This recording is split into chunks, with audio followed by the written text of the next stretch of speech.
Welcome to It's our recording. first podcast episode. I'm here with the lovely, awesome human, Jack Mitchell. I know Jack Thanks. through a teacher that we both listen to, Matt Kahn. And Mm, Matt Kahn is someone who's really helped my life a lot. And when you get to know people in Matt Kahn's community, they're always like the most loving, amazing humans. And so I'm super excited to have this conversation with Jack today because he's probably one of the most sweet, loving, kind men like I've ever met. And Jack is someone that offers holistic surf coaching and also life yeah, coaching too. And he's someone that channels and has done the Learn to Channel courses with Matt. I've done the stage one Learn to Channel too. And so I'm really excited to have this conversation with you, Jack, just to kind of me like too, Luke. pick your brain a little on the theme for this talk will be on following your passion and to pick your brain on that and also just spirituality and get to show people a little bit of like what an incredible human and man you are. So yeah. Dude, what a yeah, I've never been introduced in that way before. That's really cool.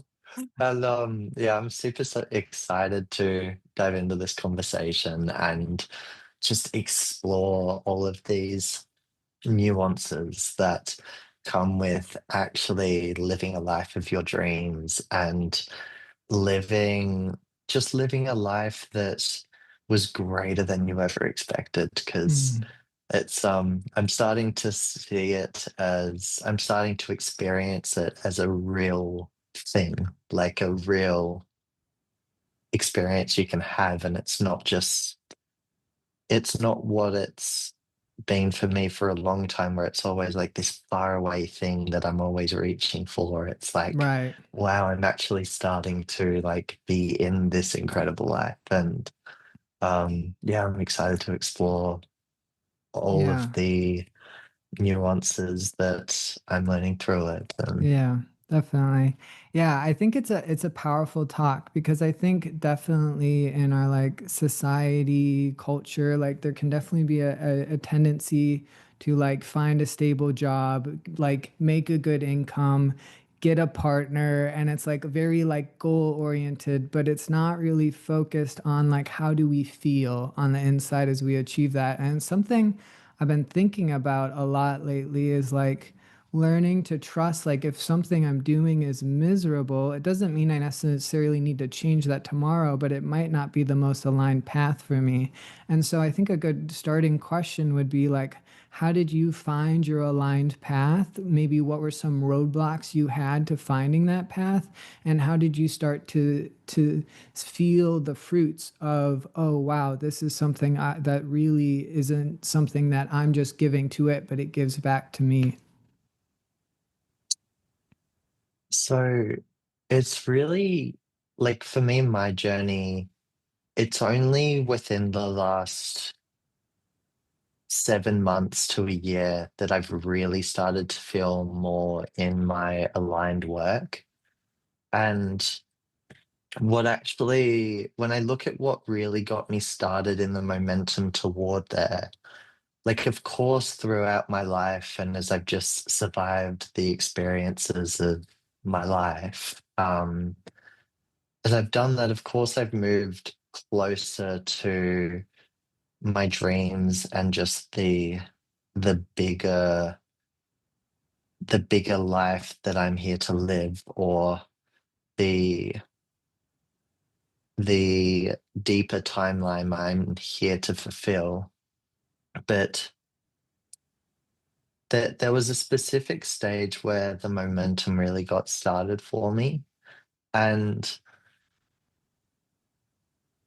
it essentially came out of this initiation where I was spending some time at I was working on a permaculture farm at the time, and I was big into permaculture.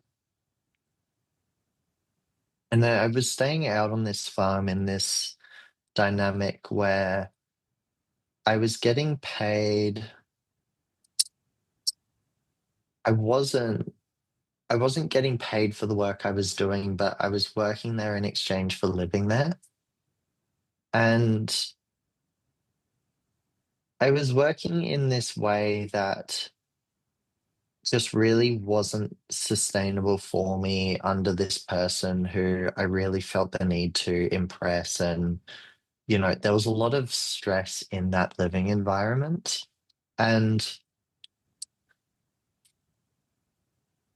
I was in a place because of how hard I was working there and, me being a total people pleaser, I really didn't want to disappoint the person I was working for. And in me, I was in a place where even though I was working like these ridiculous hours where it was like 10 to 12-hour days doing farm work and I was living off smoothies and all that stuff and God, yeah, it was an that's interesting crazy. time. This was the same time I started to lean into like the Learn to Channel course and I'd enjoy brought out and Yeah, everything like that. So I started to dabble in the channeling, which just lit me up. Like I loved that as much as I love surfing. yeah, yeah, But, specifically, I'm in this farm work situation that's just, it's not working for me, but I didn't want to acknowledge that yeah, because I was so hell bent on pleasing the person I was working for and doing a good job for them in exchange for being able to live out there, eat the food, and like kind of just thrive off the person I was working for's success because he was like a successful person who had money, personal yeah, trainer, like um so I wanted to kind of have a slice of his cake if that makes any sense. yeah, yeah. But No, it does. I was in a place working there where I was like, I'm gonna be here for the next like 40 years. Just helping him build this. And I was so devoted and dedicated to his thing. Wow. And needless to say, like it within one afternoon, like everything changed. I made a mistake where I didn't tie up a plant very well. And, he wasn't impressed. And later that day, I left a ladder in a dangerous place as well. And he essentially started saying all this stuff about how the channeling work I'm doing is taking me out of alignment and I need to course correct because, I'm going off the deep end and he doesn't recognize me anymore. And like I'm Yeah. this dark being all of Wow. a sudden. Yeah. It was just intense out of nowhere. Like I think Yeah. this is the beauty of living with when we look at spiritual egos and all that stuff. There's some spiritual people who use like a lot of ideas in a really funny way Yeah. sometimes. Yeah. But It's like not it just embodied. No, it's just like terms. it, Yeah. yeah, like there were all kinds of things that were being said, but Yeah. that didn't really make me feel very good at all. But essentially, after I'd made those two mistakes with tying up the plant wrong and putting the ladder in a dangerous place, which of course I never meant to do, um, he pretty much said either you stop doing the channeling or you leave here. Like it was this weird ultimatum, which I was like, really? Does this have to happen? And essentially I found my voice in that moment. I was like, no, I'm gonna go with the channeling. And Wow. Yeah. yeah, like Yeah. the reason that was so big for me, like I look back, I'm like, yeah, duh, of course I would. But Right. the reason that was so big for me was because that was a moment where it literally felt like I was losing everything. Yeah. Because if I left the farm, to me, I was moving back to my mum's where I didn't want to go. Like Yeah. I hadn't been connecting with the outside world for like, my life had been that farm for like 7 months, Yeah. which is a solid period of time. That's a good chunk. That had Yeah, for been, sure. yeah, Yeah. it had been my life for 7 months, and my whole future vision was just based off living there. And then all of a sudden, I'm in this moment where I was invited to commit to channeling more deeply. And I had to say goodbye to living out in this like luxurious permaculture farm where people were paying like $500 a night to stay at. And Whoa. yeah, I Yeah. had this incredible view. Like the place was really pretty, out in nature, away from all the EMFs and shit. Yeah. Um, and there was a lot of attraction to that place for me. It was very high vibe, so Yeah. to speak. Yeah. And I pretty much said no to all of it in the name of going for channeling. And yeah, that evening I was packing my bags as I was being like, criticized in all these funny ways, by the person I was once friends with, Yeah. spending the last 7 months with. And Yeah. I essentially moved back to mum's, and it's like, wow, I've got to get a job. Um, and what was amazing was I'd made this commitment to channeling, but I was like back home starting from scratch. I Right. was back at my mum's starting from scratch in so many ways. Yeah. And when we look at, so that was, so it's August. I'm in August. You're in the past, Luke. You'll catch up eventually. But I would have been there that time this year. This would have been unfolding. Maybe a little bit, maybe like a month from now, this stuff would have been unfolding. Mm. So this is like a year ago. Yeah. Yeah. Not too long. Yeah. From from that experience, so I'm back at mum's starting at ground zero, and I'm like in terms of actually feeling as if like in terms of traumatic experiences I had, like this was like I really felt so used coming back because there was some things around money and just like I felt the words I used was like raped. Like I felt so taken advantage of Yeah. when I gave all of my life force to that place and then was just casted out in an Yeah. afternoon. Yeah. It sucked. Yeah. Um, but I was kind of invited into this moment of like, well, you know, okay, I'm back here. Things are rearranging. What now? Right. And all that was alive in me in that moment was like, I've got a channel. Like Yeah. I know I need to do that. I know that's a yes for me. Yeah.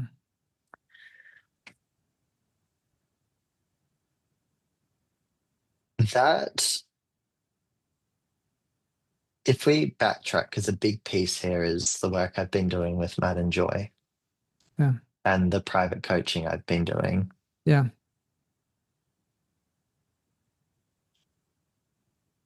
When I had that yes for the channeling, I felt drawn to jump into the course with Matt and Joy, where I was able to do private coaching with them for a year. There was just this feeling that if I leaned into that, Yeah. like it was just guaranteed to work and that I needed to go for it. Yeah. But again, like that was a So 30 something that, like for me, Australian, all up, it's cost $37,000 Australian for the year. yeah. And like I just spent 7 months at the farm not getting paid. I didn't have any savings before that. Yeah. Yeah. And I still didn't have a job. Right. So it was this like, how, like, here I am wanting to do this course, but it's like, there's no way I could afford it. Yeah. And here I am with this feeling of like, I just know if I get in this, it'll work. And just in curiosity, I reached out to them and I put my application in to do the course. And to my surprise, like over the next, that there's a nuance here. I actually applied for that when I was out at the farm. Mm. But then I never, like, I was made aware of that course when I was out at the farm, but Yeah. I never was made aware that I could, I kind of just sent it out and never followed up with it. Right. And Yeah. when I got back to mum's, I got a chance to follow up on that because it came into my mind again. And I actually Mm. saw they got back to me saying, Jackie King, like, we've got a spot for you if you want to Oh, do this. yeah. Nice. Yeah. And so I was like, oh, okay, here I am with no job. I've actually got the chance to do this. And I just like told them about my situation. I was like, can we figure out some kind of payment plan? Mm. And they they said like they said they were open to it, and if I could just make like an upfront deposit and then pay the rest off incrementally, we could do it. And Yeah. I knew there was this yes. I knew there was this yes for me here. And so I was like, I've just got to find a way. Um, I reached out to my dad. I was like, can you help me like do this? Can you help me pay for this? And it was like, no way. Like, no way.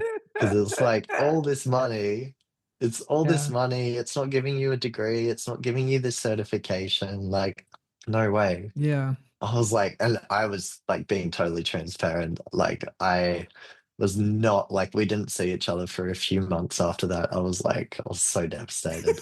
Yeah. We're on good terms now and I love him. But in that moment, I was so salty because, he's done stuff for my brother with basketball. I was just Mm. like, please do this for me. Mm. In hindsight, I'm glad he didn't. I'll get more to that later. But Yeah. dad said no. And in that moment, I was like, fuck, this actually isn't going to happen. And I really felt that heartbreak. And then there was this thing in me that was like, no, I've got to do this. And even though when my dad said no, it was like so much of me thought that, okay, this is too good to actually be true. Like it can't happen. Yeah. There was a part of me that refused to say no and was just like, find another way. Like one door closes, go to the next one. Every knows a redirection. Yeah. Yeah. Yeah. It was I just felt inspired to find another way, almost like this was like in a really instantaneous way. Like as soon as dad said no, I was like, "I'm getting another way, even though I was also devastated. Yeah. Um, and I essentially reached out to my best friend from high school, who after school pursued this get rich quick path, and it worked out for him, thank God. And I dabbled in it when I finished school. I was like, oh shit. And then I moved out to a spiritual village and all this stuff. That's a whole Yeah. other conversation. Yeah. But the I was like to my mate, hey, I really want to do this. Can you help me? And he's seen how much I love working with Matt and Joy, and he's been with me as I've just gone on this crazy journey. It was like, dude, I'll do it.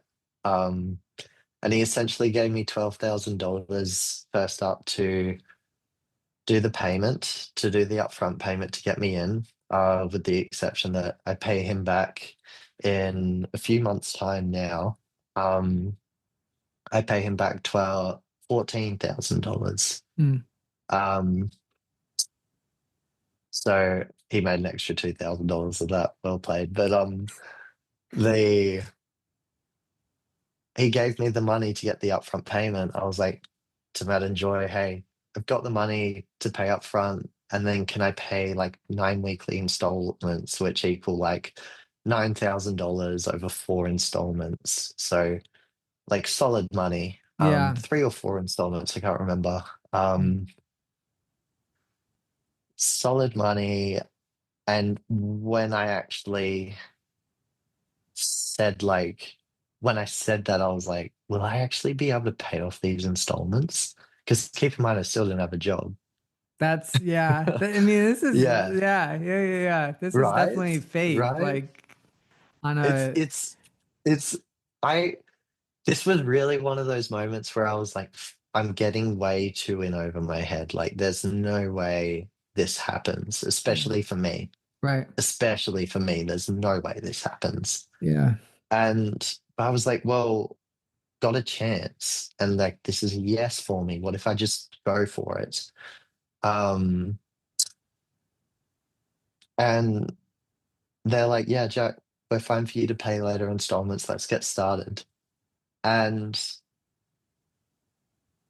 there was kind of there was a little period where we kind of started a month later after that conversation. Mhm. And in that time, I went through this process to try to find jobs. And I managed to this process of finding jobs was really interesting because I went to all of my preferred places, like the health food shops that open from like 9 to 4 p.m. And, it would allow Right. me to surf in the morning, work Yeah. during the day, have time for myself in the afternoon. And, that felt a lot more preferable and nice. Right. I was really interested in getting a job that like worked for me. Yeah. And it just like, I've reached out to so many places and nothing fell through. Yeah. And to the point where I was like, well, I've officially got no other options and I need to explore something else. And I had this moment of like, fuck, I've either got to get a late night job or I've got to get an early morning job. As a surfer, I don't want either. Like, I'm so against either. Yeah. Like, I want to have my time for me in the morning surfing. I just don't want to do late nights. And I was like, you know, got to do this. I can't have preferences right now. And I was like, I just swallowed what I wanted and said, I've just got to get started doing something. Um, because I already had an awareness thanks to Matt and Joy. I think one of the calls I got brought up in when Matt was still running his membership. Um, I got brought up in a call and I was asking him about doing nothing like during the day and if that's me avoiding things. And he pretty much just encouraged me to start doing something, even if that something I'm doing doesn't feel like my highest calling, Yeah. which, that was so helpful. And I was reminded of that wisdom in this moment. And I was like, I've just got to do something, even if the something I have to do isn't what I want to do or like my highest calling. Right. And I then found myself reaching out to just all of these other places, specifically a shopping center near me where I actually walked in there as I was kind of looking around and taking my resume into places like Woolies and Coles here in Australia. They're like the big food brands, Yeah. who I don't resonate with at all. Like I never buy stuff from there. And there was this other little grocery shop and it just had this little banner saying they're hiring. And I walked in and they said, I asked to speak to the person. The person came out and the first thing he said to me was, can you work early mornings, 4 a.m.? Um, I was like, every part of me just wanted to say no. It Yeah. was like the shift was like 4 to 9 a.m. Mm. And every part of me was just like, no, that's my surf time. I can't do that. Yeah. And as I felt me wanting to say no, this whole other side of me kicked in and was like, yes, yeah, I'm free early mornings. Wow. Yeah. Yeah. And then I've found myself working at least 5 days a week, 4 to 9 a.m. Getting paid something like 30, 35 an hour, which is great for that was good Yeah. enough. That's pretty good. Yeah. Yeah. Yeah. Yeah. Um, I was doing those early mornings and that was 5 days a week, and I've never felt so tired. I've never felt so like unmotivated to go to work. Like I hated it. I was Yeah. wrapping food in plastic and coming from a Right. permaculture farm, you can tell that I'm not into that. Yeah. Yeah. But It's kind of like polar it, opposites in the food yeah, industry. Yeah. exactly. What time would It you wake up just at? it was 3:30. So as I'm telling this story, I actually started work at 5 a.m. I would get up at 3:30 a.m. to kind of get up, have a shower, do some stretches, and then get ready, get to work. Yeah. It was like 3:30 a.m. every morning. And bro, I've never hated an alarm so much. I was so like I was so just like nah. Right. Never been so unmotivated to get out of bed. Yeah. But it was bringing me in money to do this course. Yeah. So I was like, okay, let's do it. I'm working there. I'm grinding there for it was, I survived that month and I was making enough to cover I was making enough to cover pretty much what I'd need to make the weekly payments for the course. And then I managed to find some support work outside of that worked with the hours. And all of a Hmm. sudden I was on $1,000 a week, something like that, um, setting aside $750 a week to make this course payment. Yeah. Wow.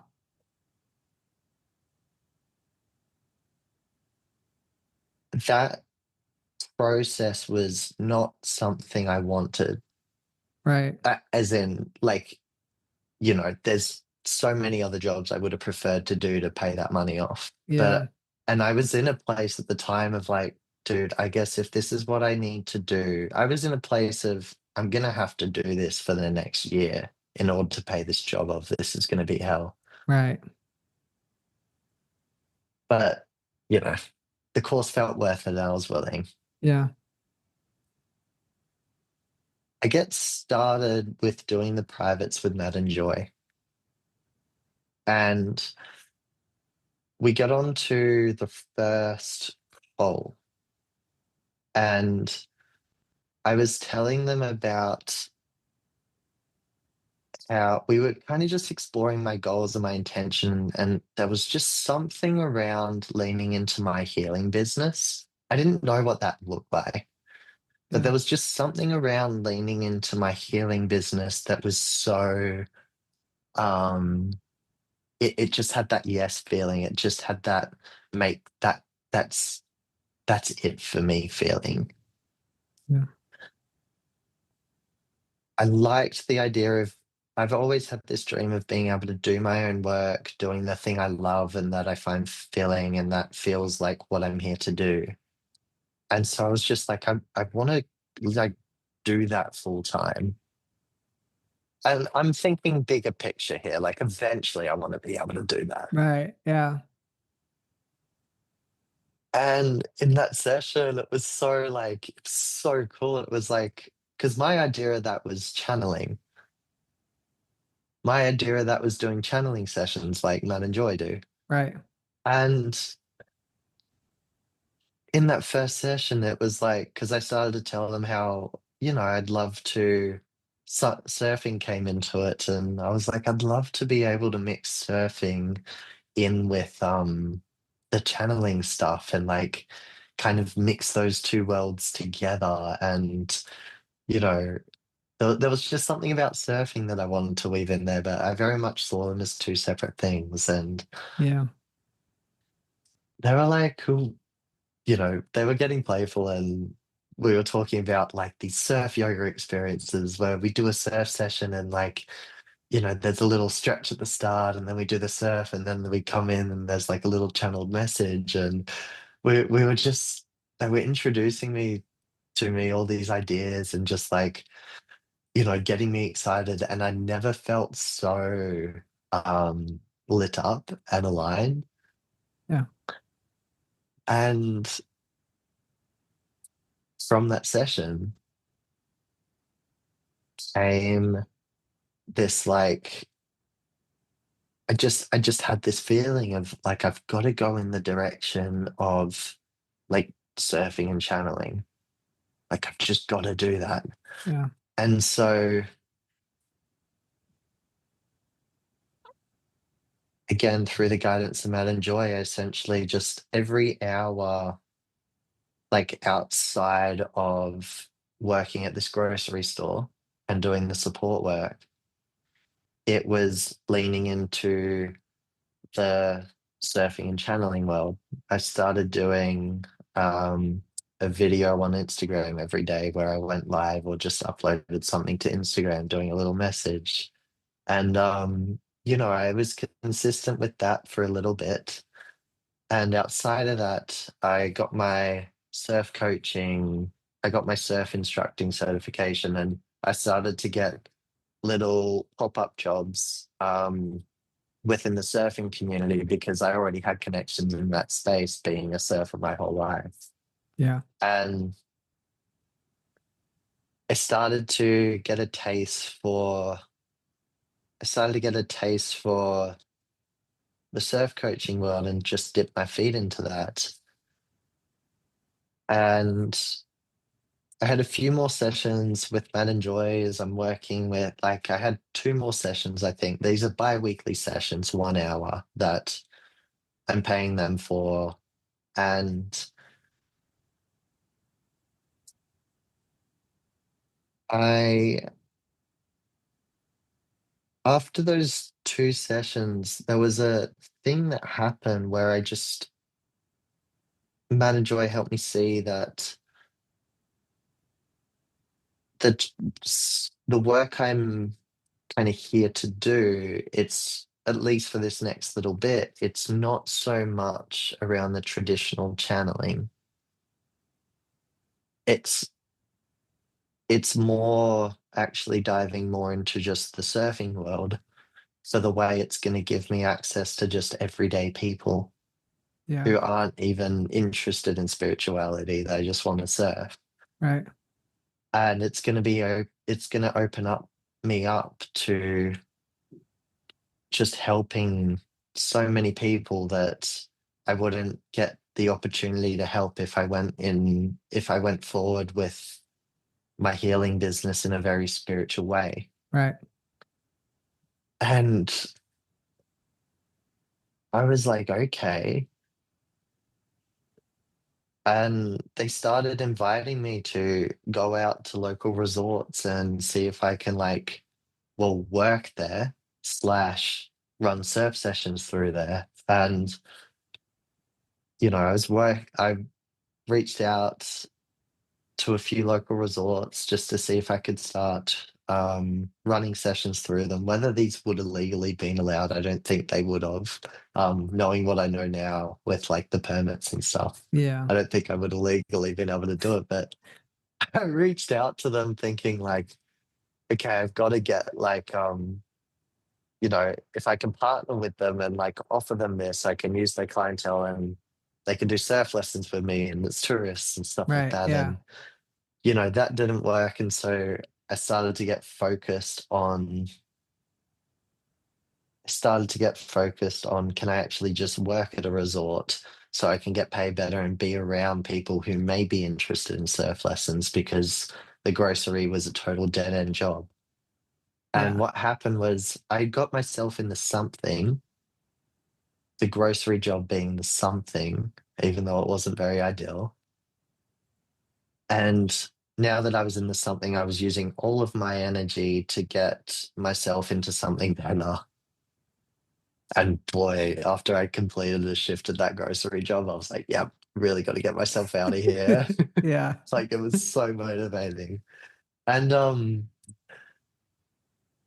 as I'm using all my energy to try and get into some kind of resort place or something like that, I end up connecting with a local surf school who was just looking to hire someone and train someone up to be a coach there. And just so like spontaneously, I was offered work there, and I connected with the manager there, and he was really like, I told him about my situation and working at the grocery store, and he was like, "Oh, we got to get you out of there." And all of a sudden, I went into working like full time, not not full time, but like I was working there. I ended up working there so much, and this is whilst I'm getting trained from a surf instructor who's big in the space, Yeah. like world class at what he does, and he's an Whoa. incredible coach. Oh my gosh. Yeah, That's cool. Yeah. yeah. Yeah. It's like the Madden Joy Kahn of like the surfing world. Wow. It's Yeah. just crazy. Yeah. Um, and so like here I am with this like job as a surf coach that's getting busier and busier to the point where, oh, what was interesting was I actually stopped getting shifts at the grocery store because they were just like they had someone else come in who Mm. had been with them longer and they needed to work at that branch Yeah. and they had to prioritize him, but they didn't let me know about it. They just stopped kind of giving me shifts. Oh wow. Yeah. Um, and literally, as they stopped giving me shifts, I started getting more work at this coaching place. That And work that yeah. That works out right, nice. I Yeah. was just, I was just having this experience of life organizing itself around my yes. So I knew I needed to get out of that place. And I Yeah. knew I needed to go more in the direction of, well, surf coaching specifically at this point, slash like channeling work.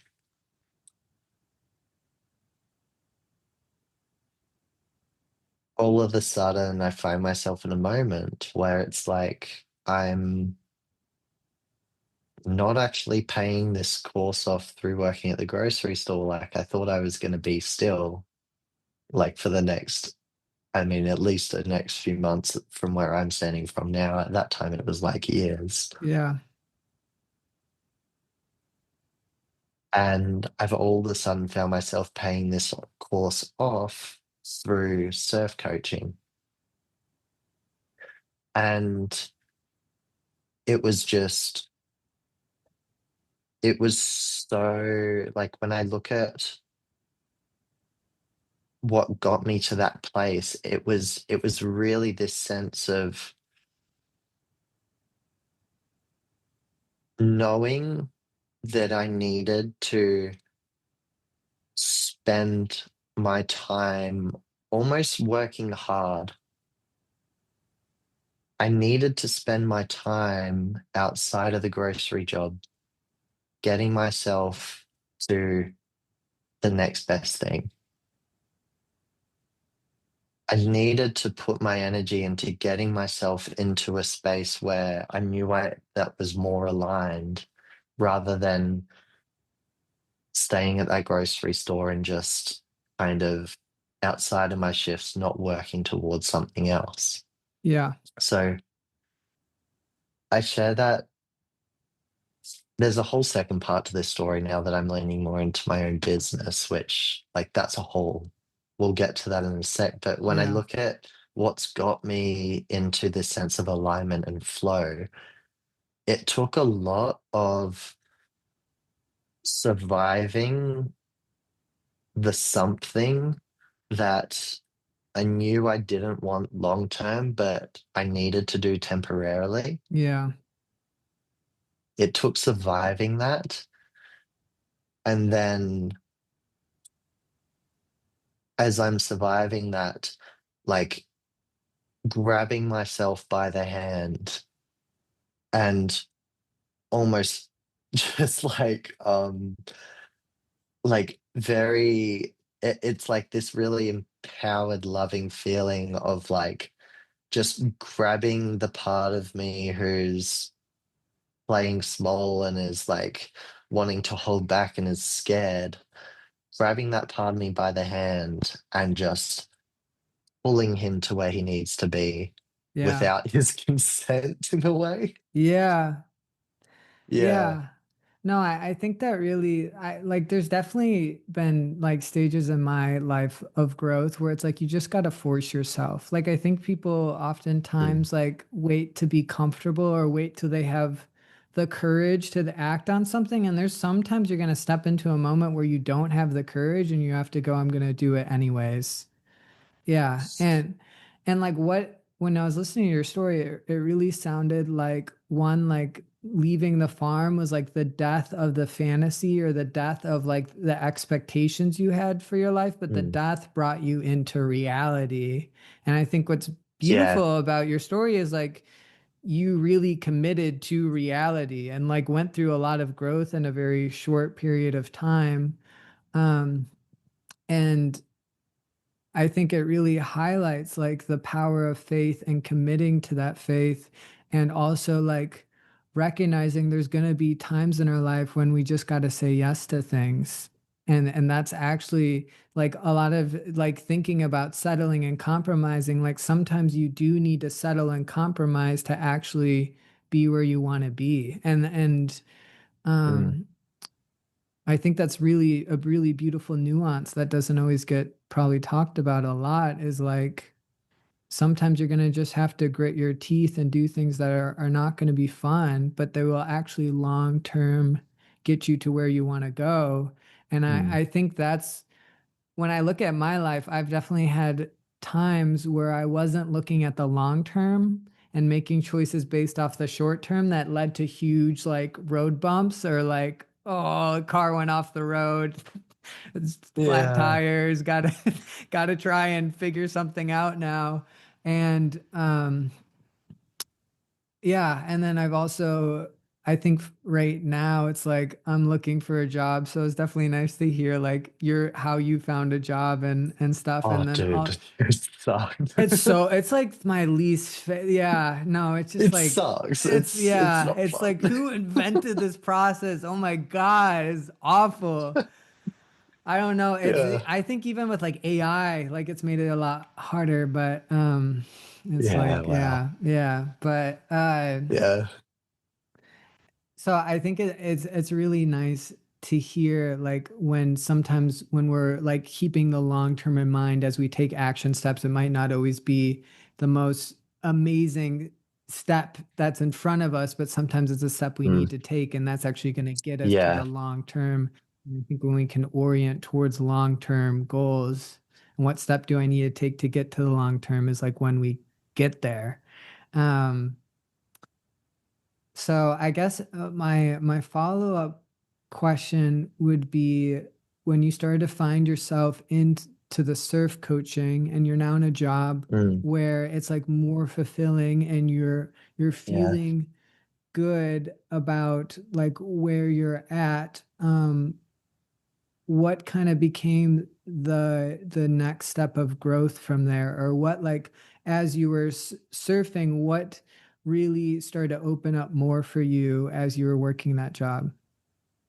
So as I started to work the surf coaching job, I started to have an experience of the way that, like, I felt that same love I have for channeling whilst doing the surf coaching. And what was really interesting was I started to see how, in order to surf, it's like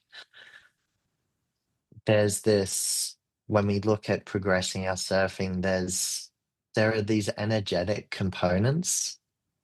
that are just so key, like being able to tap into this sense of flow, this sense of relaxation, this sense of ease, this sense of power. Like there's all of these frequencies that we're having to work with as surfers. And I was experiencing working with a lot of people who were trying really hard to have a breakthrough very fast. And there was so much mental energy around getting it right and being perfect. And I had this experience, and I'm continuing to have this experience where it's like through surfing, I'm having to use my abilities as an intuitive and as a channel to help people unravel their like their patterns of perfectionism and constantly seeing themselves as something in need of fixing Mm. and never Yeah. arriving in Yeah. like the the words that come are just like the coolness of like what's happening right now and always like rushing through that growth process. So Yeah. I started to very quickly find this absolute love for like surf coaching, just straight up surf coaching. And I did a lot of sessions with Matt and Joy just based around how, dude, like we mean this lovingly, forget about the channeling and just focus on the surf coaching right now. Don't worry about the channeled sessions. Yeah. Just teach people to surf. Right. And that was my spiritual ego had a wear to that. But Yeah. the I just leaned into that and I embraced the simplicity of helping people surf. And I just started to see this whole new gift that I had come to life where I was helping people heal and helping people surf at the same time. I was like, wow, that's cool. And the other part here too is when we talk about the next stage of growth, like Yeah. what was the next thing for me? So here I am. Um, as a long story short, because I was doing support work at the time too, I ended up getting so busy at Ombi that I had to, like, I couldn't always make the support work. I still Yeah. hung on to it on the days where I could really use it, but Yeah. I started to not I started to be too busy for the support work, and I just naturally actually had to let that go Yeah. in order to be at the surf coaching jobs. So that was like there was a moment where I found myself working full time at Ombi, the surf school, and yeah, paying the $30,000 off and making a living through doing that work. And I was super devoted to that, and I was working like every chance I got, I was working there, and outside of that, I was bringing. That was very much like my life and my focus, just being good there and Yeah. um, supporting them and serving their clients. And it took a lot to get there because, again, coming into the work with Man and Joy, I was like, I want to run my own healing business. Right. And through the sessions we were doing together, they were helping me see that right now it takes a lot to set up a business. And if I was to just Yeah. go for that Yeah. straight away, it was going to be a lot of work and I was going to have to work like a lot harder than if I was to just work it on me for a bit, gain my skills, help surfers, and then just later down the track, when the time was right, naturally start going into my own thing. And so Yeah. I got to a real place of being committed to Ombi. And I got to a place again where I was like, dude, I'm here for the next, you know, 10 years, 20 years, whatever. Um, like I was really enjoying it, and essentially what happened was Ombi just started not functioning so great. There were a few things behind the scenes that I wasn't aware of, and they, like, within a matter of 2, 3 weeks, it went from my full-time job to the manager who I loved working with leaving because he wasn't getting paid, which I totally understand. And the that there was just this whole breakdown that happened where all of a sudden I was working at Ombi and like we were like they were looking at shutting it down. And in that moment, it was like we we had this meeting with my other coach who I love working with, and we had this meeting with the other coach who I work with at Ombi and the one of the owners, and it was like, you know, we're in a bad spot. What can we do to fix this? And in that meeting, I loved Ombi so much, and I just voluntarily put my hand up and said, like, I'll take my pay down to $15 an hour and work my ass off for them to keep this going because I didn't want to lose it. Like, I was so devoted to them thriving and, me thriving as a result. And essentially, I took my pay down to $15 an hour. And, my next session with Matt and Joy, they're like, no, you can't do that. I'm like, okay, Uh, shit. Shit. And then in that meeting, they also said, like, well, you know, in one of because there was a time here where in one of my earlier sessions, we had looked at how can I start making more money as I'm working on B just to really support myself, yeah, like to make ends meet plus. right. And we were looking at modeling and all this stuff, and I was like to them, is there ever a time where it's going to be appropriate to start offering my own things? Um, and, it was like, it was something we kind of swept under the rug because it was like, it didn't seem like that was going to be supportive. And then literally that week, all this stuff happens, and my next conversation with Matt and Joy is like, well, hey, things are falling apart. You mentioned you wanted to start your own thing last week. This is your invitation.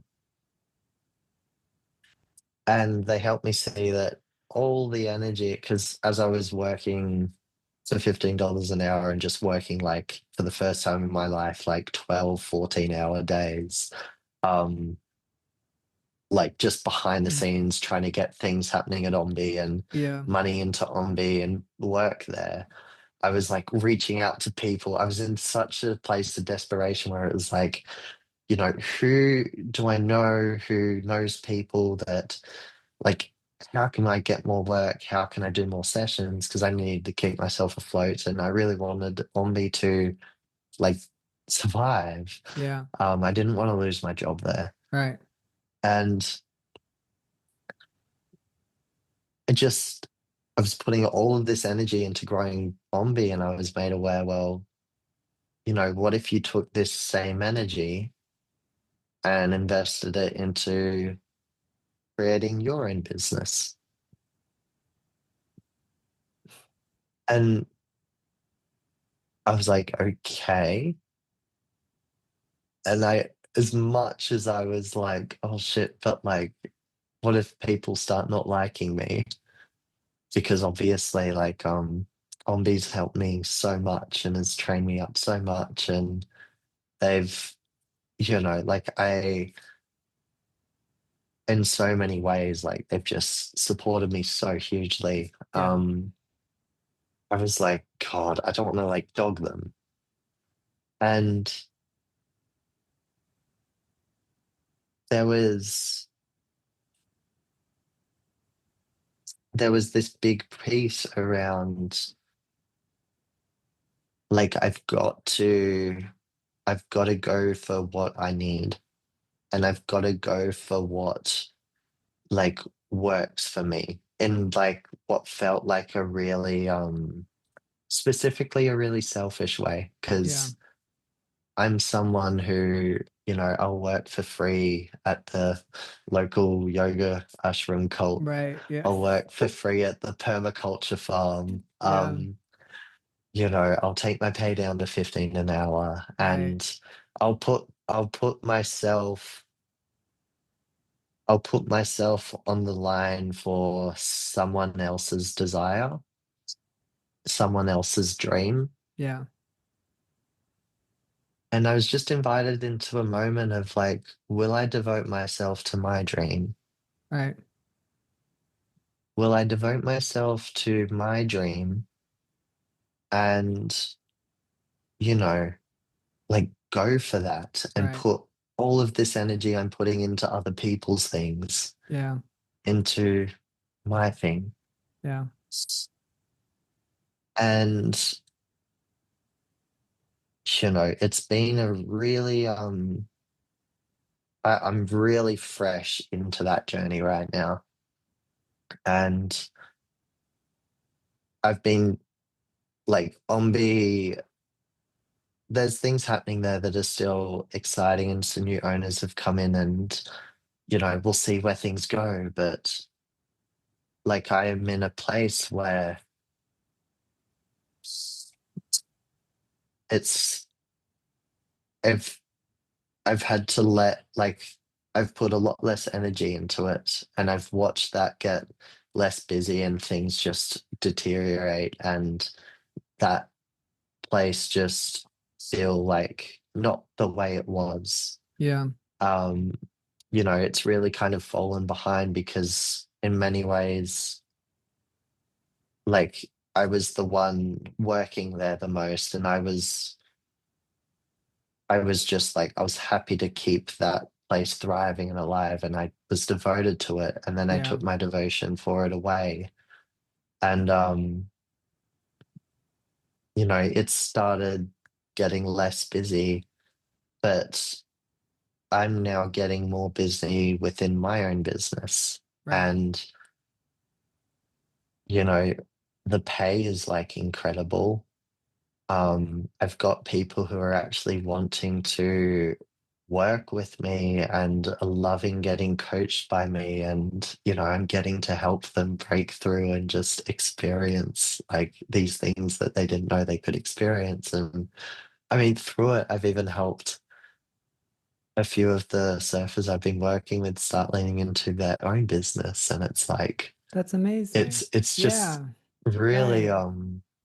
it's just, there's so much more than surf coaching. Like that, the impact of the work we're doing is having such a, such an effect that goes just beyond the water. And I Right. love that about it. And Yeah. because as I'm starting to lean into my own business, I'm really feeling this freedom to just explore what I want to share and the way I want to coach and Right. the way I want to like run things. And, Yeah. you know, I'm I'm starting to be in this place where it's like I feel so tapped into like what am I here to do and what can I create? And I really feel this like freedom and ability to express within my business Yeah. that it's a really cool energy and it feels great, but it's it definitely hasn't happened through like I couldn't have just started my own business straight away. Right. Like I couldn't Yeah. have just gone from the farm into my own business because Right. there was Right. so much I had to learn, Yeah. and there was so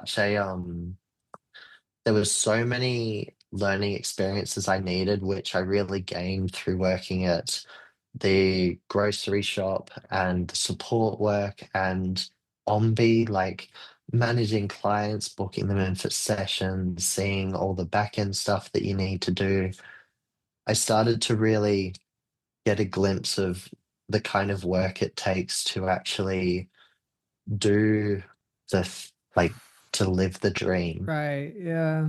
Yeah. And that if I had just gone straight for my own business, it would have been a mess. And Right. that was for me, like that was just for me being like 20. Um, yeah, for me being 21 and just having so much limited experience, Right. Yeah. having having that experience beforehand and then going into my own business, it was such good training. And Right. I mean, I'm glad I had that because actually leaning into my own business, I'm glad I kind of had the coaching down because there's so much other stuff behind the scenes for business that Right. I'm like, Yeah. I didn't see this coming. Yeah. The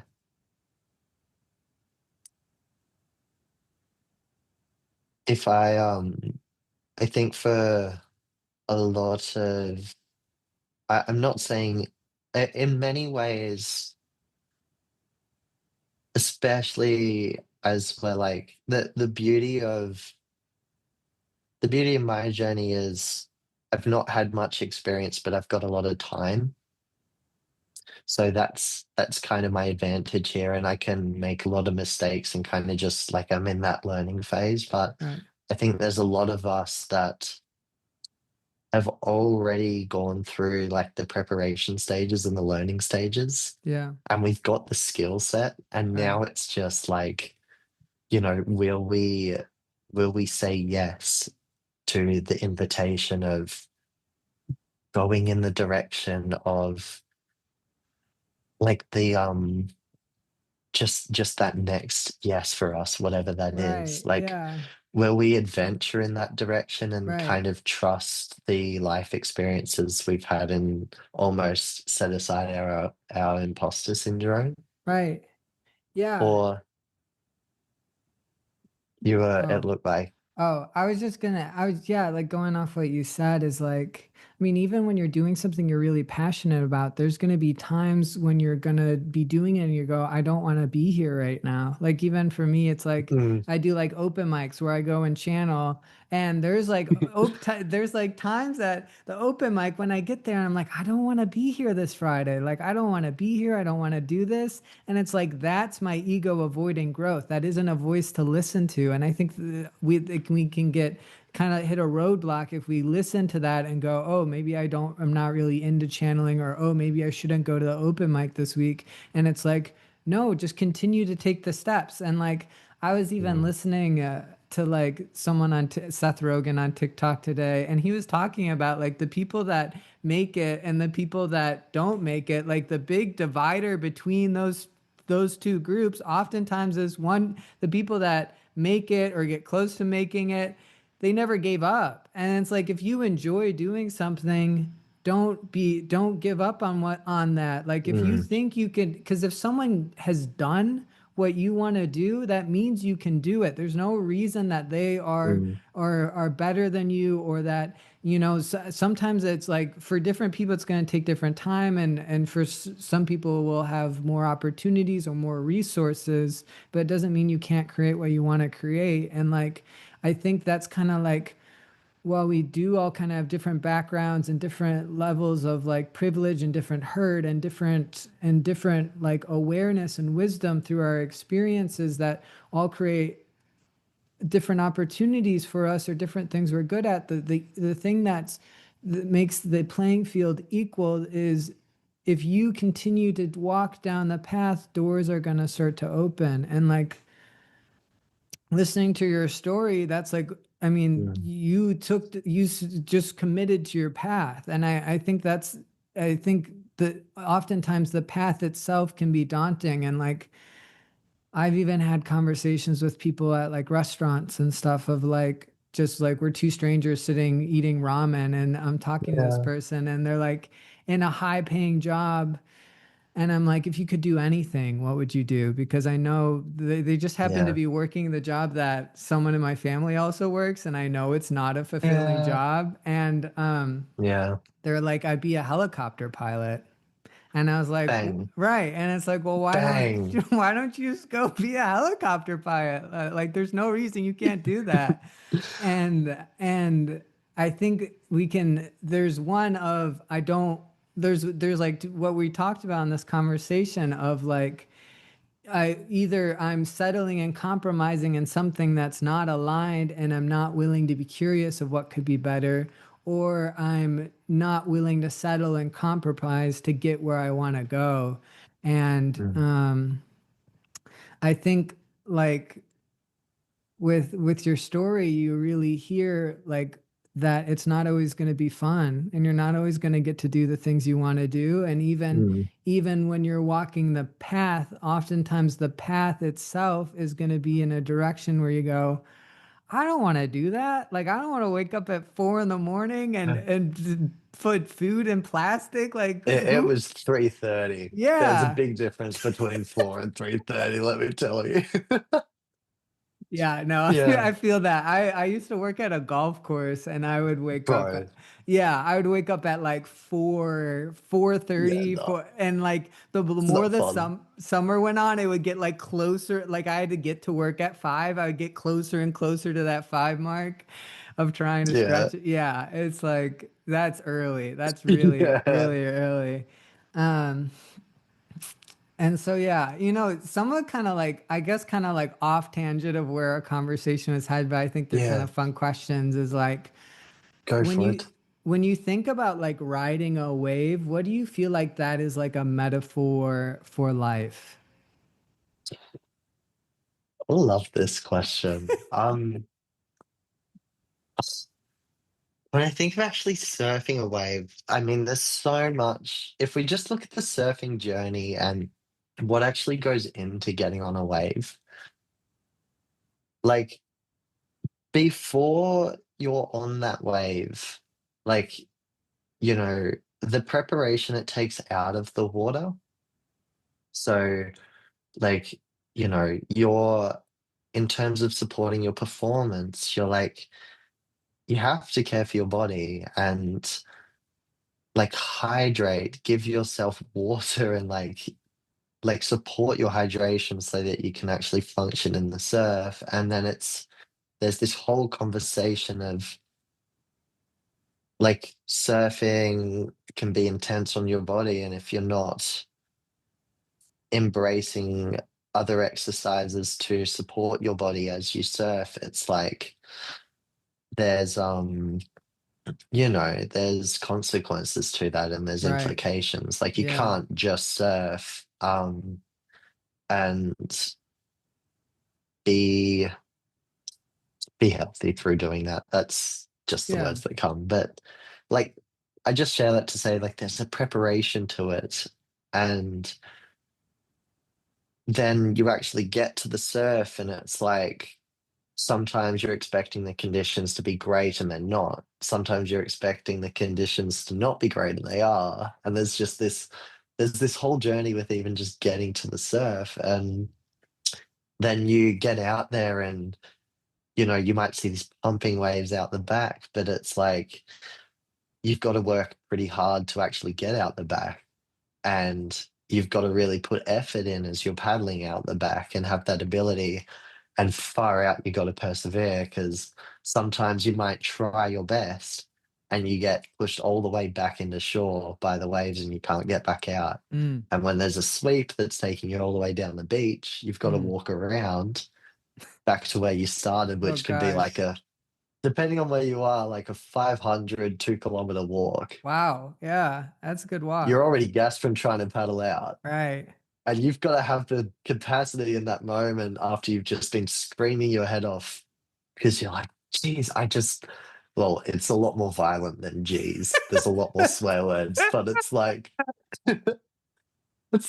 I've just tried my best. I couldn't get out the back. And it's like, will you try again? Like, Yeah. will you go and try again? Right. And it's just like, there's this whole thing of perseverance there. And then there's only so many, especially on the Gold Coast when it's pumping, there's only so many waves that are available. Mm, There's so many other good surfers, and sets will only come through here and there depending on the day. yeah, And it's like you can sit out there and not get a wave, which is a lot of people's experiences, and it's this frustrating thing. And then when you get on the wave, it's like you've got this scarce moment. You've got this moment that's so precious and fragile. And it's like you don't want to mess it up.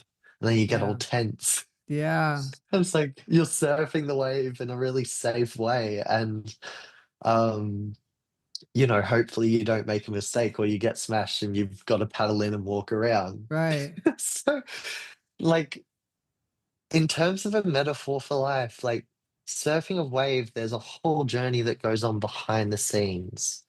And it's like in order to really like when you think I'm thinking specifically of the wave of your life, like in order to get the wave of your life, there's this whole journey that you have to go through. yeah, There's this whole journey you have to go through, and it's such it's a journey of perseverance. It's a journey of patience. It's a journey of self-love. It's a journey of having this ability to you know, support yourself as you're really frustrated right, with your learning journey. yeah, And then after you've just done like, as you keep training and as you keep showing up, as you keep making mistakes, as you keep failing and choosing to go again and yeah, show up again, right, like that gets you a step closer to getting that wave of your life. yeah, It's not like a overnight success thing where you go surfing for the first time and it's like you're getting barreled straight away or you're doing these huge turns. right, It's like, no, try surf for a couple years yeah, and try do a structured way of training that really supports you challenging your comfort zones in the surf so that you can accelerate that um, progress process. right, And then it's like, after that bit of time, now let's start exploring like those barrels and those turns and stuff like yeah, that. So, right, yeah, in terms of what surfing represents to me, it's like it symbolizes what I need to do somewhat just throughout my life in order to like it symbolizes the journey it takes to experience those highlight moments, right, if that makes yeah. sense. Yeah, no, when I was listening to you talk, I was thinking of it's like about who you become, not necessarily Oh, thank you, even Luke. like the Yeah, waves you ride, because there's always going to be a better wave. Like there's always a more perfect yeah, moment. And yeah, like even some waves you ride, like it might have been like you really felt in the flow state and that made it awesome, or maybe there's another yeah, wave where it was like it was like a bigger wave than you ever ridden before, and you were super excited. Like there's always like little nuances to the wave, so it's just like about what you want to experience, but you can only experience it if you're willing to like take the action steps. And I think just like bringing it back a little bit to our conversation a little bit ago is like listening to you talk about surf coaching and like also you wanting to be a channel. Like I feel like in order to be a healer, you have to be really good at like working, like talking with people. And like I feel like oh, just dude, right, right. And I feel like just learning how to like talk with people one on one, whether it's surf lessons for me is stretching people one on one, is like such a yeah, skill. And it's like neat, like you need that, like that. that isn't like, and like learning when to offer advice or when to just listen is like it's so nuanced. And like practicing like surfing, or for me stretching people one on one, I like really like when I have done sessions with people, has been like such a, so it makes it so much Mm, easier to navigate that session. And yeah.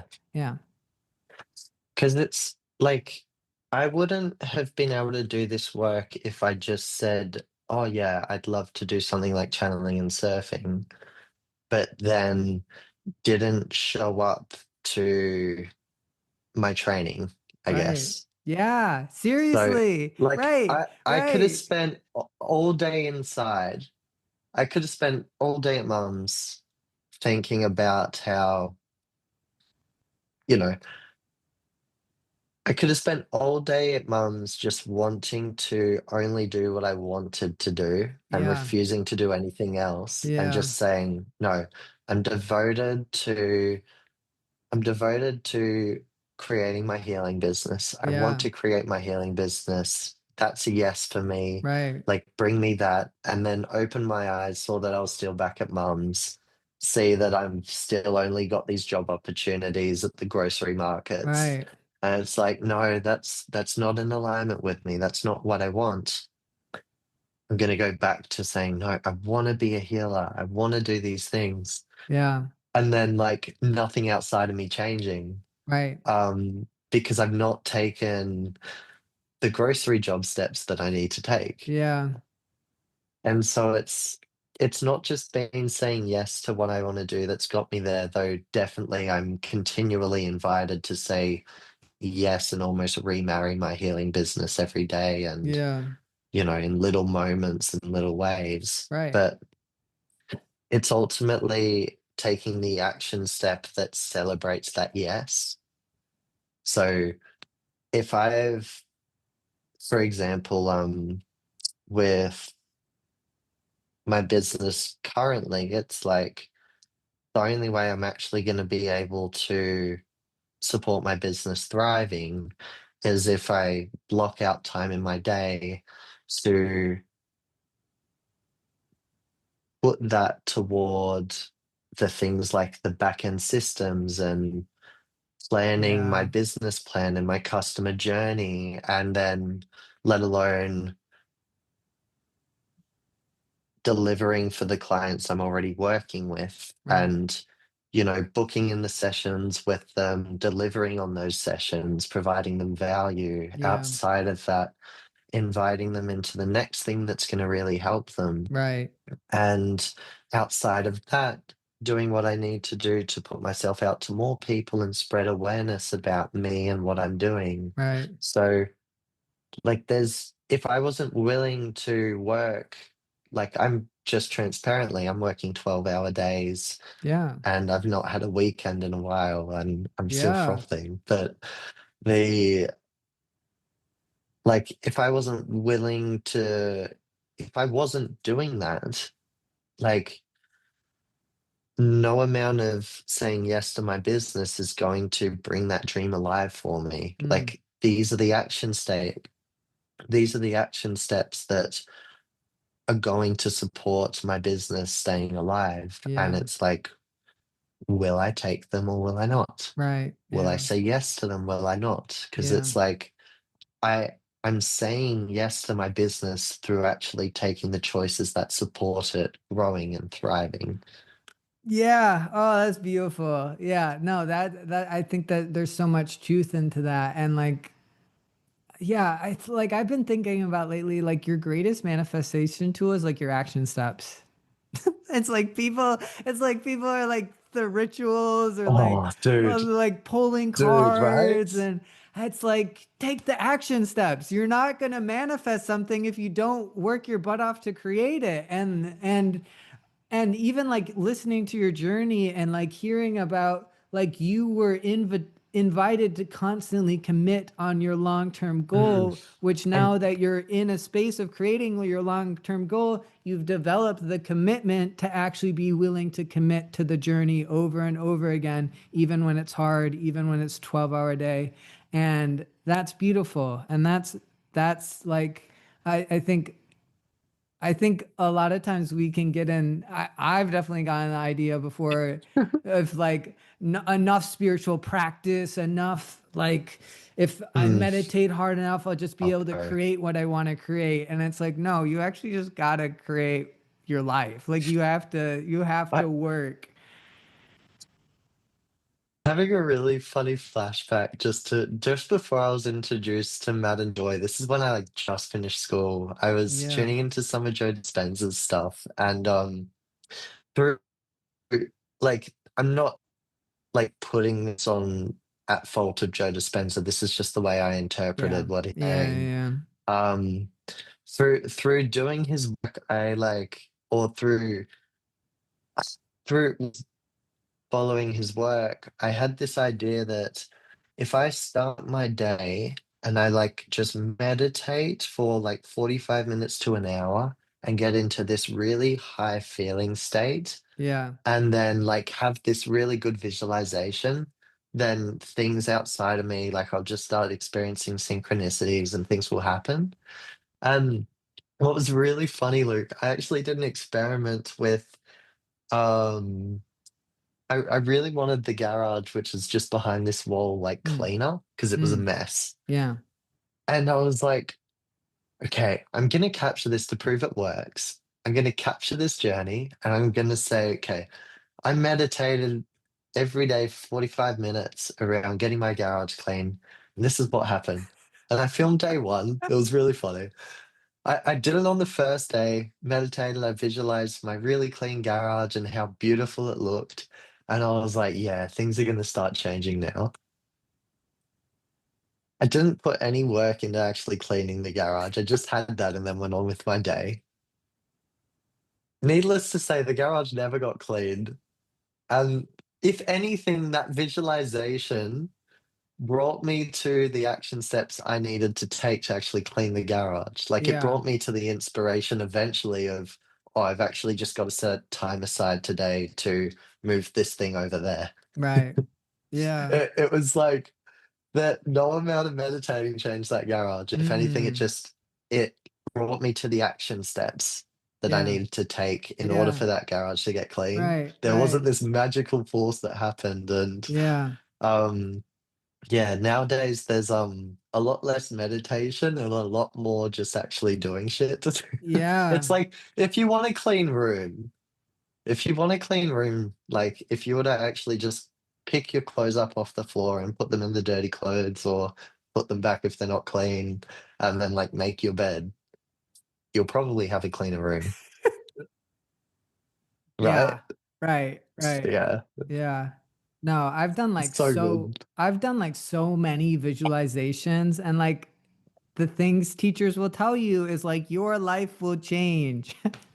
and Yeah, wow. and right, but it's kind of it's like that's like a visualization is connecting you to heaven, but you're on earth. And so in order for taking to actually change your earthly life, you got to take steps in your earthly life.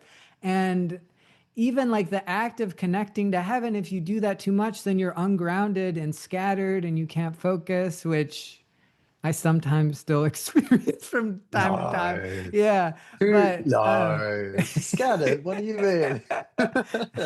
um, but no, that's been something that like Oh, I've been really like learning about my about life and about spirituality is like Earth is 50-50 to like whatever type of, but it's even I mean Earth should be like it really should be like 90-10 or like did like 85-15 of like yeah, probably 90-10 of like whatever type of practice you're doing because and mm, I think that's one of the reasons why the world might be in like maybe sometimes not the greatest space is like humans that are want to help get so we either are trying to help too much and we're not intentional with our time and energy or we're not yeah, taking the steps we need to take and we're thinking oh yeah. if I meditate that's helping but it's like no people are out there that need your help and they're not going to get your help if you're hiding in your room meditating all day Yeah. and um yeah Yeah. there's this sense of doing something that's so much more powerful than, and like there's times to sit back, but at least in my experience, I'm seeing that I don't need, like, I could do with like probably 30 seconds to 3 minutes of some slow movement. Yeah. And then I feel this brings me back to what I wanted to say. It's like, I think a big piece of what a lot of us are learning is that we can actually be rejuvenated and energized as we take action steps that move us forward. Right. Yeah. And if we take action steps forward in a mindful way and we set the intention to take action steps forward in a way that is aligned with, this is something, just bear with me as I find my words here, but it's like there's a difference between moving forward from ego and moving forward from your soul. Right. And this has been a really fun nuance that I've been playing with as I'm growing my business. It's like, am I going to rush through this task or am I going to devote my undivided attention to it? Yeah. Am I going to honor the part of me that wants to rush and help it just settle? Right. Like, will I do my next action steps from a place that's depleting my energy? Will I try and do the action step perfectly? Will I try and, will I fall into that pattern? Right. Or will I be guided by my inspiration as I take this action step? Yeah. And I think these nuances of spending less time trying to do it right, trying to do it perfectly, overthinking things, and spending more time in simplicity and just, well, really the words that come are just this space of mindfulness and like with our breath and with this feeling of this moment, as we start to move from that place of, I'm careful saying the word presence because we don't, it's like, for a lot of us, I think we're trying, our perfectionists.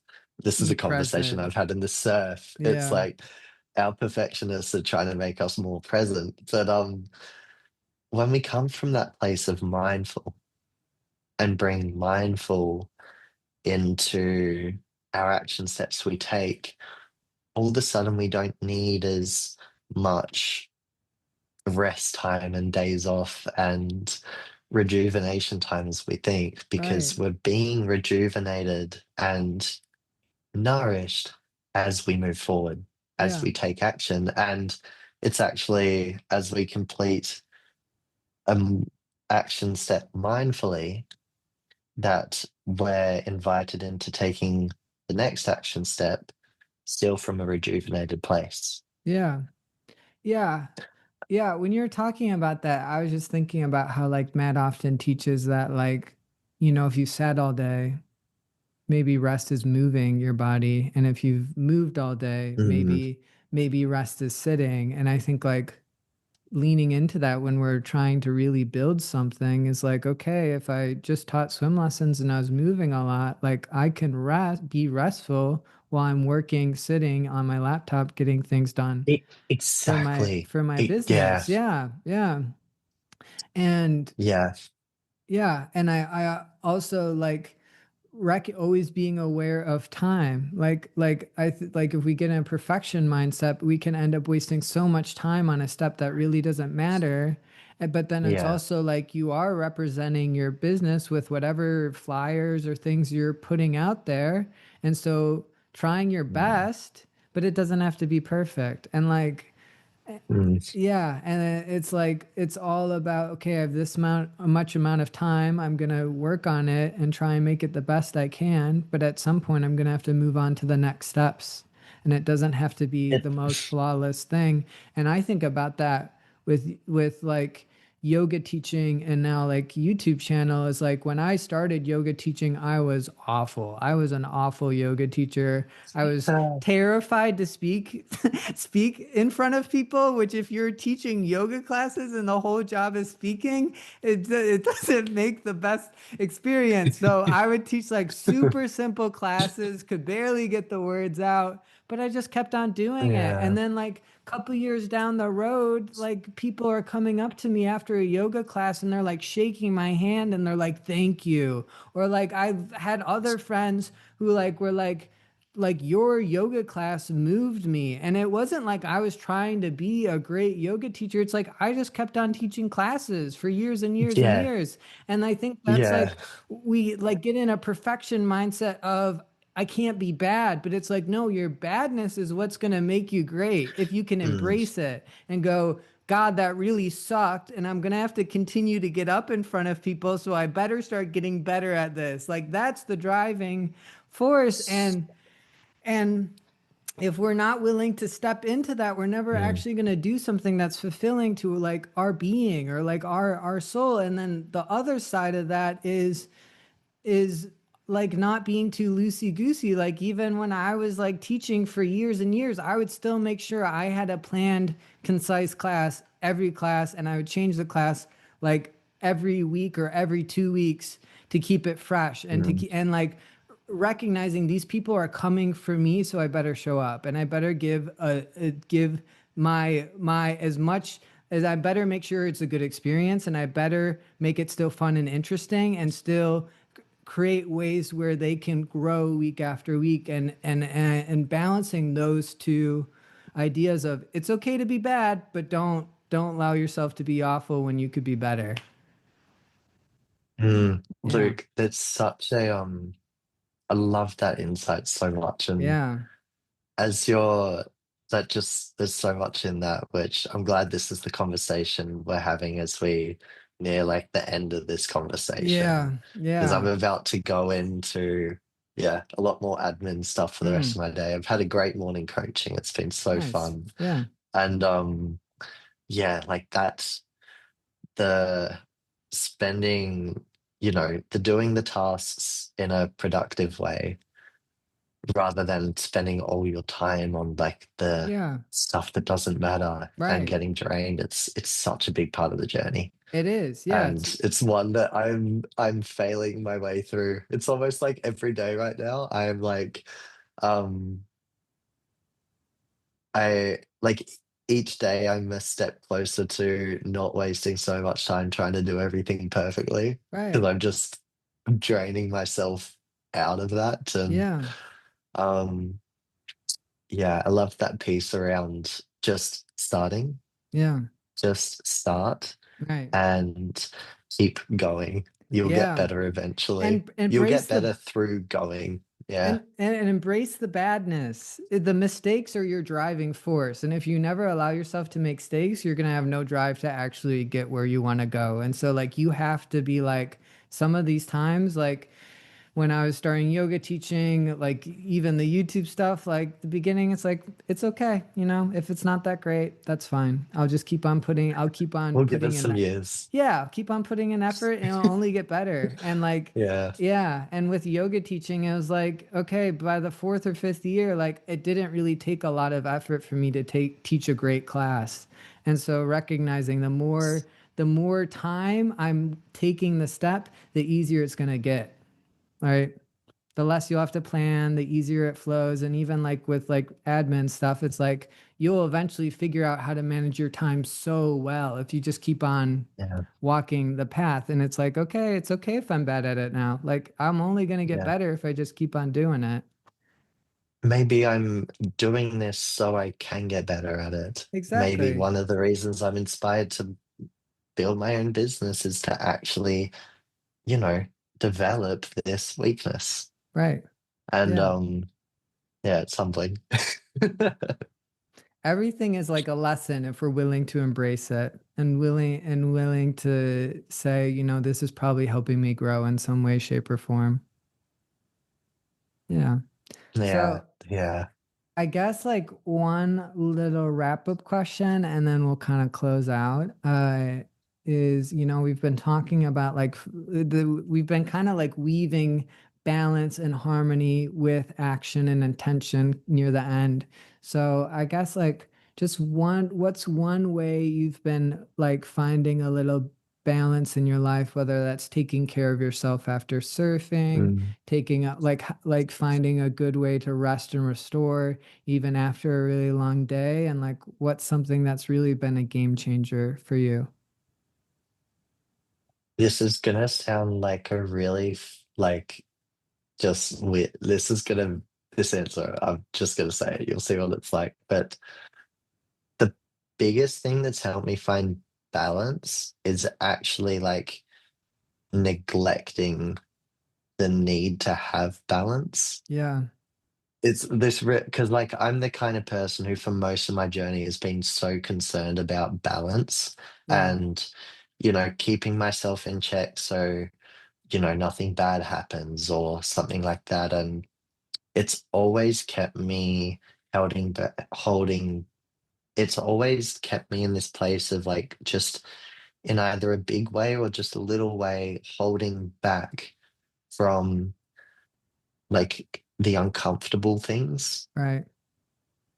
So one of the biggest, like, I don't know, maybe people look at me and they're like, yeah, this guy's pretty balanced. I can just I can just let you know that for me, forgetting about balance has been really helpful. And I say that and just as a fine print to that, um, when I have my mealtime, it's like have food that actually supports me Yeah, and really devote my attention and self to that experience of just receiving food. right. Like when I'm drinking water, like experience that. Yeah, When as I'm surfing as much as I am, a big way I'm caring for myself because surfing's such a yang practice. A big way of caring for myself there is some more yin movement, which is yeah. just opening the parts of my body that are being shortened when I surf. Mm, So, but again, it's like those are just little bouts. They're right. like, if it's a lunchtime or brekkie time, like that's an hour of my time. That's just, I'll put on some music for myself and I'll absorb myself in that. It's something Yeah, other than work. yeah, Um, and I'll take that time to experience what it's like to have that time making food and eating it. Like I'll embrace mindfulness there and yeah, I'll give myself those little pockets of my day to just do a little bit of movement in between tasks. Um, like being a surfer, my head's always like this, and it's like, maybe I finish a task and I just give myself like 2 minutes to just breathe and move my neck. mm, And that just gives me the next amount of energy I need for the next step forward. mm, And it's just this very like step by step, yeah, breath by breath, just prioritizing, doing the things that move me forward. When it's time to eat, be in that. When it's time to like start winding down and dropping, like, turn my phone off before I go to bed so I can actually get to sleep. yeah, Give myself that wind down time, have a shower, clean my room, whatever I need to do. yeah, Um, just taking it little bits at a time and just working mindfully with the action steps that are in my immediate awareness. If I'm mm, like thinking about brushing my teeth, okay, let's brush my teeth now, right. you know, Yeah, mindfully. And yeah. yeah. I think that's yeah, it's a nice perspective because and I was literally it's so funny. I was literally listening to like someone on like Instagram, I think yesterday or something, talk about how like the people that became great at something weren't living a balanced life. Like Kobe Bryant wasn't trying Yeah. to find balance with basketball, or like Tiger Woods wasn't trying to find balance between golf and like his other life. He was just like focused and dedicated to being the best he could be at what his like greatest passion was. And I think it's kind of a nuanced perspective of following your passion in life is it might not be the most balanced lifestyle, but it actually helps you to live the life that is going to be the most fulfilling. And It, I think there's a lot of ideas we have about balance. yeah, And, if our idea of balance is taking us away from like just that sense of like, if that balance is maintaining our comfort zones and our patterns that are not so helpful, then it's right, like, well, is